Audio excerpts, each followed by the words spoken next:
Hello once again welcome back to our YouTube channel NPA Gurukul. मैं अभिषेक कुमार पांडे आप सभी लोग का अपने यूट्यूब चैनल में बहुत बहुत स्वागत करता हूं। तो जो लोग भी इस चैनल पर नए हो इस चैनल को सब्सक्राइब कर दे, वीडियो को लाइक कर दे और शेयर कर दे।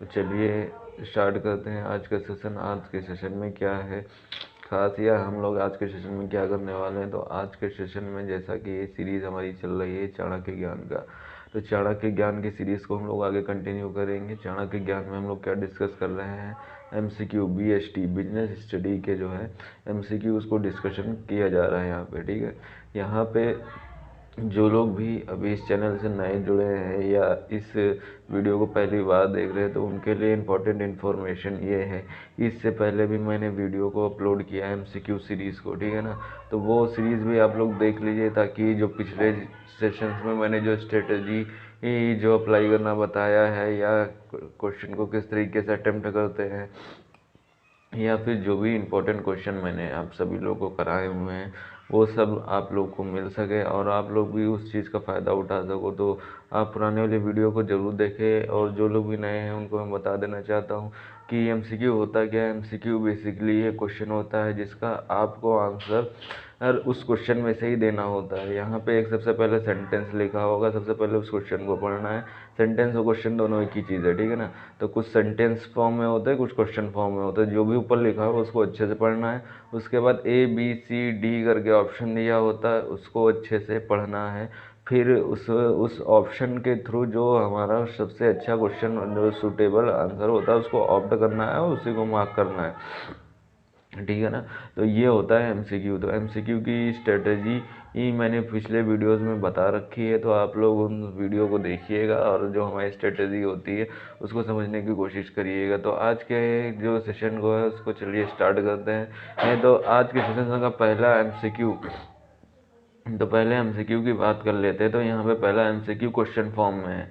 क्वेश्चन फॉर्म में है तो उसका आंसर उस तरीके से देंगे, ठीक है ना। कोई फ़र्क नहीं पड़ता एमसीक्यू किस फॉर्म में, क्वेश्चन फॉर्म में फिर इन द ब्लैंक्स फॉर्म में, ठीक है ना। सिर्फ आपको क्वेश्चन पढ़ना है अच्छे से, आंसर पढ़ना है अच्छे से और इन्फ्रेंस अच्छे से करके उसका जो है आंसर आपको क्लिक कर देना है या फिर जो आंसर मार्क कर देना है, ठीक है। तो चलिए सबसे पहला क्वेश्चन पढ़ते हैं। यहाँ पे सबसे पहला क्वेश्चन कह रहा है which of the following is not a characteristic of business environment, ठीक है ना। तो यहाँ पे ये पूछा है कि कौन सा इसमें से जो ऑप्शन दिए हुए हैं उसमें कौन सा ऐसा जो कैरेक्टरिस्टिक है वो बिजनेस इन्वायरमेंट से रिलेटेड नहीं है। तो सबसे पहला अब हम ऑप्शन पढ़ेंगे, उसके बाद डिसाइड करेंगे कौन सा है कौन सा नहीं है। तो पहला यहाँ पे दे रखा है डायनेमिक, दूसरा जो है रिजिड, तीसरा है रिलेटिव और चौथा जो है कॉम्प्लेक्स। तो जो है अब जो जो भी इस क्वेश्चन को वो पहले से पढ़ा, इन्फ्लुएंस किया और जो लोग भी चैप्टर बिजनेस एनवायरनमेंट का पढ़ चुके हैं वो तो देखते ही आंसर कर देने वाले हैं। लेकिन इन केस आपने जो है एक ये चैप्टर अच्छे से नहीं पढ़ा तब तो उसको एलिमिनेशन मेथड से करना ही पड़ेगा, ठीक है। तो यहाँ पे देखते हैं कि वैसे इसका आंसर क्या होने वाला है। इसका आंसर होने वाला है रिजिट, ठीक है। तो अब जैसे आपको आंसर नहीं पता है, ठीक है ना, आपने चैप्टर अच्छे से नहीं पढ़ा, आपने या फिर चैप्टर नहीं पढ़ा लेकिन कुछ तो पढ़ा होना चाहिए, तो आपने इस चैप्टर को स्किप कर दिया लेकिन फिर भी इसमें से क्वेश्चन आ जाता है, तब इसको क्वेश्चन को कैसे जो है अटेम्प्ट करेंगे, ठीक है ना। तो वो देखते हैं। सबसे पहला देखिए, अब हम लोग जो है थोड़ा सा बेसिक नॉलेज होना ज़रूरी है जब भी आप लोग ऐसा क्वेश्चन करेंगे जो आपको नहीं आता हो, लेकिन फिर भी वहाँ पे 50-50 चांस रहता है कि आपका सही हो या नहीं सही हो, ठीक है। तो यहाँ पे हम लोग एलिमिनेशन मेथड लगाते हैं। तो एलिमिनेशन मेथड किस तरीके से काम करता है देखिए। सबसे पहला अब जो ऑप्शन दे रखा है डायनामिक, ठीक है। तो अब ये तो डायनामिक इन्वायरमेंट होता है, आपके पास भी आसपास भी इन्वायरमेंट होता है, वो क्या होता है रोज रोज बदलता रहता है, ठीक है ना। तो ये डायनामिक होता है, ठीक है। तो यहाँ पे डायनामिक तो इन्वायरमेंट का पार्ट है, मतलब ये आंसर नहीं हो सकता। दूसरा है रिलेटिव। रिलेटिव कहने का मतलब है आपका बिजनेस और इन्वायरमेंट दोनों आपस में रिलेटिव रहता है, ठीक है। आपका जो बिजनेस का इफेक्ट होगा वो इन्वायरमेंट में पड़ेगा, जो इन्वायरमेंट का इफेक्ट होगा वो बिजनेस में पड़ेगा। तो सीधा सा कहना मतलब है रिलेटिव है एक दूसरे। तो ये भी आंसर नहीं होने वाला क्योंकि ये इससे जो है मैच कर रहा है, सब करेक्टरिस्टिक है बिजनेस एनवायरनमेंट की, ठीक है ना। और तीसरा जो है कॉम्प्लेक्स। और कॉम्प्लेक्स इन्वायरमेंट कैसा होता है, इन्वायरमेंट कॉम्प्लेक्स ही होता है, जल्दी समझा नहीं जा सकता है, ठीक है ना। तो ये सब चीज़ें तो हमारी बिजनेस इन्वायरमेंट का जो है पार्ट है। अब यही एक चीज़ है जो इसका पार्ट नहीं है, इसीलिए आपका राइट आंसर बी होने वाला है, रिजिड। यानी इन्वायरमेंट कभी भी रिजिड नहीं होता है, किसी भी सिचुएशन में ये बदलता रहता है। जब यहाँ पे डायनामिक इसका जो एक पार्ट हो गया तो ऑब्वियस सी बात है ये इसका जो अपोजिट वाला है, तो ये ऑप्शन नहीं होने वाला।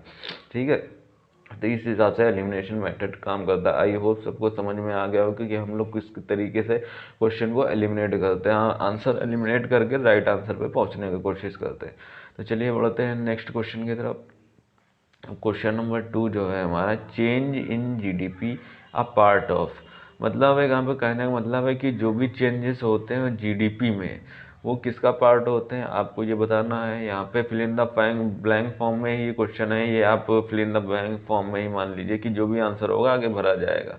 ठीक है, तो यहाँ पे अब देखते हैं, पहला जो ऑप्शन हमने पढ़ा पॉलिटिकल इन्वायरमेंट, दूसरा है इकोनॉमिकल इन्वायरमेंट, तीसरा है लीगल इन्वायरमेंट और चौथा है सोशल इन्वायरमेंट। तो ये एकदम ही बेसिक क्वेश्चन है, क्योंकि जीडीपी हमारी रिलेट किससे करती है, इकोनॉमी से। इकोनॉमी की तो जीडीपी होती है, जब वो इकोनॉमी से रिलेट करेगी तो इसका जो एकदम से जो राइट आंसर होने वाला है वो इकोनॉमिक इन्वायरमेंट होगा, क्योंकि जीडीपी इकोनॉमी से रिलेट करती है। इकोनॉमी जो जीडीपी, इकोनॉमी मतलब जीडीपी द्वारा प्रेडिक्ट की जाती है। ठीक है ना, तो ये दोनों आपस में रिलेटेड है, यानी ये इकोनॉमिक इन्वायरमेंट से ही रिलेटेड होगी। ठीक है, तो इसके जो भी चेंजेस होंगे वो इकोनॉमिक इन्वायरमेंट को इफेक्ट करेंगे, तो इसका राइट आंसर होने वाला है सेकंड। तो अब चलिए नेक्स्ट क्वेश्चन की तरफ हम लोग आगे बढ़ते हैं।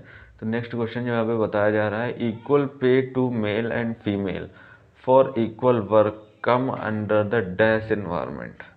ठीक है ना, तो यहाँ पे बताना है कि जो मेल फीमेल का इक्वल पे वाला जो सिस्टम है वो किस इन्वायरमेंट के अंतर्गत आता है। तो यहाँ पे सबसे पहले यहाँ पे दे रखा है इकोनॉमिक इन्वायरमेंट, फिर पॉलिटिकल इन्वायरमेंट, सोशल इन्वायरमेंट और लीगल इन्वायरमेंट। यहाँ पे इतने ऑप्शन आपको दे रखे हैं। अब इसमें से राइट आंसर कौन सा होने वाला है? अब ये काफ़ी कंफ्यूजिंग क्वेश्चन है, देखिए ये कहीं दिया नहीं हुआ था, बस दिमाग लगा के इस तरीके के क्वेश्चन का आंसर निकाला जाता है। इसको सिर्फ और सिर्फ आप दिमाग से ही कर सकते हैं, वरना इतनी आसानी से क्वेश्चन सॉल्व नहीं होने वाला है, क्योंकि इसमें सब एक ही जैसे कि इसमें मार्क कर दोगे। ठीक है ना, तो इसको एलिमिनेशन मेथड से हम लोग जो है करते हैं। तो एलिमिनेशन मेथड क्या कहता है, तो इक्वल पे की बात हो रही है। ठीक है ना, अब इक्वल, अब हम लोग एक एक करके क्वेश्चन को एलिमिनेट करते हैं ऑप्शन को। ठीक है, अब इकोनॉमी से रिलेटेड है, इकोनॉमी से ये रिलेटेड नहीं है। इकोनॉमी हमारी क्या कहती है, अगर आप बिजनेस में हो तो कॉमर्स हमारा कहता है कि कम से कम कीमत पे आपको जो है जितना जो है ये आपको लेबर मिल जाए उतना अच्छा है। तो यहाँ पे इक्वल पे का कोई सिस्टम ही नहीं होता। यहाँ पे कहने का मतलब है बिजनेस का सीधा सा फंडा होता है कि आपको कम से कम रेट पे जो है चीज़ें अवेलेबल करानी है। तो यहाँ पे इक्वल पे वाला तो कोई सिस्टम नहीं होता इकोनॉमी में। इकोनॉमी में सिर्फ प्रॉफिट चाहिए होता है, प्रॉफिट के लिए कॉस्ट कम रखनी होती है। तो कहने का मतलब है यहाँ पे सिर्फ इकोनॉमी में अपना फ़ायदा देखा जाता है, तो इक्वल पे का इससे कोई लेना देना नहीं है। दूसरा है पॉलिटिकल इन्वायरमेंट। पॉलिटिकल इन्वायरमेंट का देखिए काम ये रहता है, पॉलिटिकल यानी पॉलिटिक्स। अब पॉलिटिक्स में किसी को फ़ायदा हो रहा है, किसी को नुकसान हो रहा है, किसी से कोई लेना देना नहीं होता, उसकी अलग ही दुनिया होती है। आपको इक्वल राइट मिल रहे हैं नहीं मिल रहे हैं, आपसे इससे कोई लेना देना नहीं है। तो इस तरीके से पॉलिटिकल इन्वायरमेंट का भी यहाँ से रिलेशन नहीं निकलेगा। अब यहाँ पे जो चौथा पॉइंट आ चुका है लीगल। देखिए लीगल चीज़ें भी, लीगल इन्वायरमेंट में क्या होता है कि अब लीगल चीज़ें क्या होती है, आपका जो कॉन्ट्रैक्ट हो गया आप उस कॉन्ट्रैक्ट पे काम करिए। ठीक है ना, सबका कॉन्ट्रैक्ट अलग अलग होता है। अब किसी कॉन्ट्रैक्ट में ज़्यादा पैसा मिलने वाला है तो जो किसी को कम, तो आप इन दोनों का जो है आपस में कोई रिलेशन नहीं, क्योंकि अलग अलग कॉन्ट्रैक्ट पे बेस पे होता है। अब ये जो हमारा जो एक ऑप्शन बच गया यही हमारा राइट आंसर है, सोशल इन्वायरमेंट।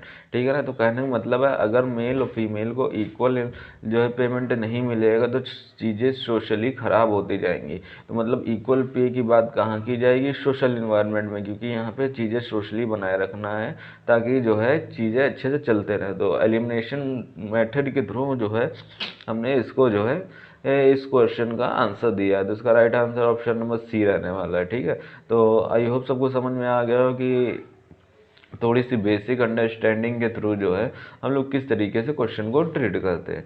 अब चलिए बढ़ते हैं नेक्स्ट क्वेश्चन की तरफ, जो यहाँ पे चौथा जो दिया है क्या कह रहा है, which of the following is not a part of business environment. मतलब कौन सी ऐसी चीज़ है जो बिजनेस इन्वायरमेंट का पार्ट नहीं है। तो हम लोग अब ऑप्शंस को अच्छे से पढ़ने वाले हैं। तो पहला ऑप्शन दे रखा है कस्टमर, दूसरा ऑप्शन दे रखा सप्लायर, और तीसरा ऑप्शन दे रखा कंपटीटर, और एक अलग से जो ऑप्शन दे रखा है none of the above and none of the these. ठीक है, अब हमने दिमाग लगाया, यहाँ पे कस्टमर भी बिजनेस इन्वायरमेंट का पार्ट होता है, सप्लायर भी होता है कंपटीटर में, तो यानी ये तीनों ही पार्ट होते हैं। मतलब ऐसा कोई ऑप्शन इनमें से दिया ही नहीं है कि जो इसका पार्ट नहीं हो। तो इसका जो राइट आंसर हम लोग का होने वाला है ये ऑप्शन नंबर डी। ठीक है, तो अब हम लोग नेक्स्ट क्वेश्चन की तरफ बढ़ते हैं। क्वेश्चन नंबर 5, एमसीक्यू नंबर 5 को हम लोग डिस्कशन करेंगे। तो यहाँ पे क्या कहता है, ग्लोबलाइजेशन रिफर टू, मतलब ग्लोबलाइजेशन किस चीज़ को बताता है। इसका आंसर आपको जो है क्वेश्चन में दे देना है, ऑप्शन में दे देना है। तो पॉइंट ए या फिर पहला जो पॉइंट है वो क्या कहता है, reduced role of public sector. ठीक है, अब option number B, integration of economics. Okay, और जो थर्ड वाला है लोअरिंग इंटरेस्ट रेट, और यहाँ पे फोर्थ जो ऑप्शन है कंट्रोल ऑफ इन्फ्लेशन। ठीक है, तो इसका जो राइट आंसर रहने वाला है आंसर नंबर बी।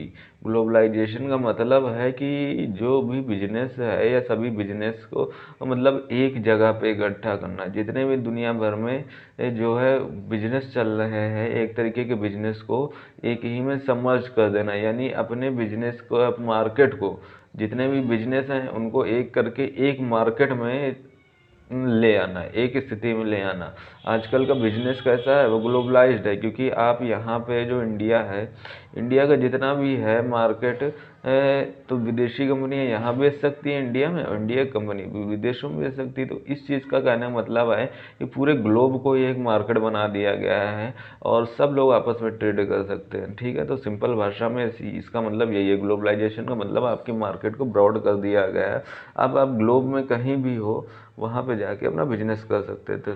तो यही यहाँ पे कह रहा है इंटीग्रेशन ऑफ इकोनॉमीज, इकोनॉमीज को एक में जोड़ दिया गया है, जिससे आपका मार्केट पूरे अलग अलग इकोनॉमी को जोड़ के बनाया गया है। तो इसका आंसर जो क्या रहने वाला है ऑप्शन नंबर बी। अब नेक्स्ट क्वेश्चन हम लोग डिस्कस करेंगे।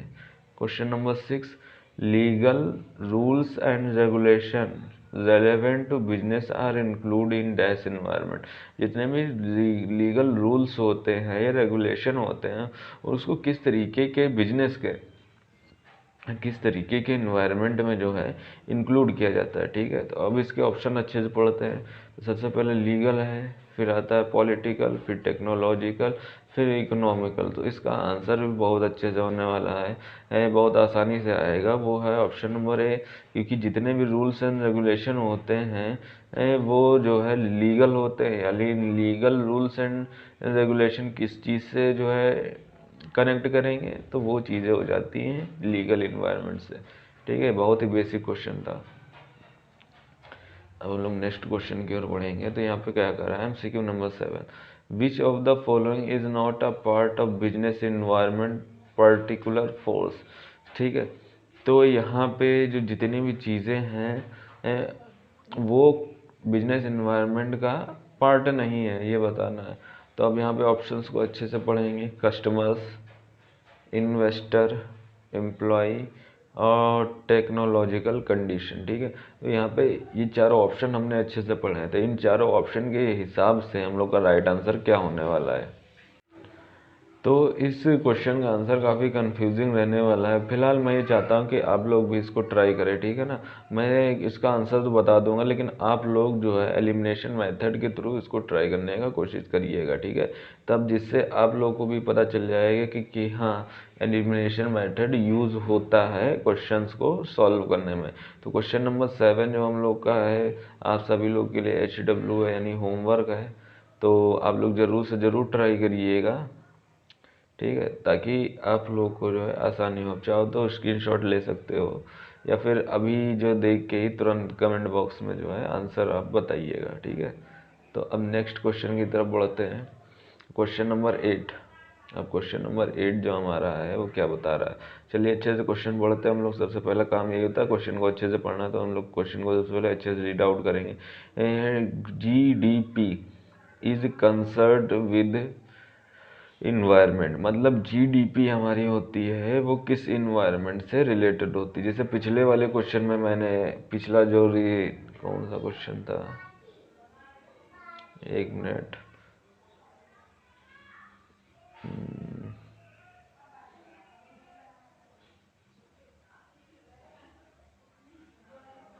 ये देखिए क्वेश्चन नंबर 2 वाला, जो क्वेश्चन नंबर 2 था जो हमने बताया था, ये डिस्कस हुआ था सेम। इसका अपग्रेडेड वर्जन जो है हम लोग का, ये यहाँ पे क्वेश्चन नंबर 8 में आया है। ठीक है, यहाँ पे वही चीज़ जो क्वेश्चन नंबर 2 में थी, वही चीज़ यहाँ पे डिस्कस की गई है कि GDP product is concern which environment. वहाँ जो बताया गया था, इसका आंसर तो आप लोग को आना ही चाहिए। जीडीपी हमारी किससे रिलेटेड होती है, इकोनॉमी से। इकोनॉमी से रिलेटेड होती है, नहीं इकोनॉमिक, इन्वायरमेंट से रिलेट करती है। ठीक है, इसका right answer option number A रहने वाला है। ये काफ़ी आसान हो गया क्योंकि हमने पिछला वाला क्वेश्चन अच्छे से ट्रिक के साथ जो है रिलेट किया था, इसीलिए ये काफ़ी आसान हो गया।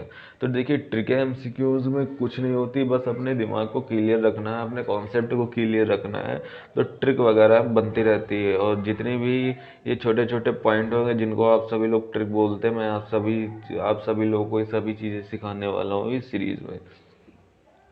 तो नेक्स्ट क्वेश्चन की ओर बढ़ते हैं, एमसीक्यू नंबर 9। अब इसको अच्छे से पढ़ेंगे। Availability of novel online is an example of dash environment. ठीक है, तो इसका कहने का मतलब है नोवेल ऑफ ऑनलाइन। अच्छा, अब ये क्वेश्चन जो है बहुत ही आसान हो गया आप लोग के लिए, क्योंकि यहाँ पे एक चीज़ आ गई है ऑनलाइन। तो ऑनलाइन चीज़ कहाँ पे होती है, तो इसका राइट आंसर होता है टेक्नोलॉजी। ठीक है ना, अब इसका जो कोई भी इसमें जान बची ही नहीं, क्योंकि ऑनलाइन हम लोग टेक्निकल चीज़ों में ही आते हैं। तो अब इसका राइट आंसर क्या होने वाला है, टेक्नोलॉजिकल इन्वायरमेंट। ठीक है, तो अब इसको पढ़ने की भी ज़रूरत नहीं, लेकिन आप लोग पढ़ के देख सकते हैं, क्योंकि मैंने यहाँ पे एकदम से सामने दिख गया तो आप आसानी से कर सकते हैं, लेकिन ऐसा एग्ज़ाम में बिल्कुल नहीं करिएगा, क्योंकि यही सब चीज़ें होती जो एग्जामिनर आपको फंसाने के लिए रखता है। हो सकता है कि आप यहाँ पे ऐसी चीज़ें आसानी से हो जाएं और जब एग्ज़ाम में बैठे तो गलती हो जाए। ठीक है, तो ये नहीं करना, आपको ऑप्शन भी अच्छे से पढ़ना है। ठीक है, तब इसका राइट आंसर क्लिक करना है या ऑप्ट करना है, जो भी करना है। तो अब नेक्स्ट क्वेश्चन की तरफ हम लोग बढ़ते हैं। आज का जो एमसीक्यू सेशन का लास्ट एकदम क्वेश्चन है, वो क्या कह रहा है, demonstration has which of the following characteristic. मतलब डेमोस्ट्रेशन किसका जो है कैरेक्टरिस्टिक है। ठीक है, तो अब ये ऑप्शंस को अच्छे से पढ़ते हैं। तो सबसे पहला ऑप्शन हम लोग ने पढ़ा टैक्स एडमिनिस्ट्रेशन मेजर का। चलिए अब नेक्स्ट ऑप्शन पढ़ते हैं development of less cash economy का। चलिए अब नेक्स्ट ऑप्शन हम लोग पढ़ते हैं C E channelising saving into the formal financial system. ठीक है, तो अब जब मैंने इन सभी ऑप्शंस को, एक जो लास्ट वाला है ऑल ऑफ द अबव, अब जब इन सारे जो है मैंने ऑप्शंस को अच्छे से पढ़ा, तो अब ये देखिए ये यहाँ पे जो है आपकी डीप नॉलेज है। यहाँ पे कोई ट्रिक काम नहीं करने वाली, यहाँ पे कोई कुछ भी नहीं काम करने वाला, यहाँ पे सीधा सीधा जो है बुक इन नॉलेज काम करने वाली है। तो जो भी हमने चीज़ यहाँ पे डिस्कस की, तो जब मैंने पढ़ा तो ये सारे करेक्टरिस्टिक डिमोनेटाइजेशन के जो होते हैं, तो इसका जो राइट आंसर होने वाला है ऑप्शन नंबर ई। तो जो लास्ट ऑप्शन होने वाला है ऑप्शन नंबर डी, माफ़ करिएगा, तो ऑप्शन डी इसका राइट आंसर होने वाला है। तो आज के सेशन में हम लोग जो इतना ही रखते हैं। हम लोग जो भी क्वेश्चन डिस्कस किए, आई होप आप सभी लोगों को मज़ा आया होगा और कुछ नॉलेज गेन हुई होगी। ठीक है ना, तो आप सभी लोगों को अगर सेशन पसंद आया है तो लाइक कर दीजिएगा, शेयर कर दीजिएगा, और जो मैंने होमवर्क दिया है उसको जो सॉल्व करके कमेंट ज़रूर दीजिएगा। तो आज के लिए इतना ही, थैंक यू, मिलते हैं नेक्स्ट सेशन में।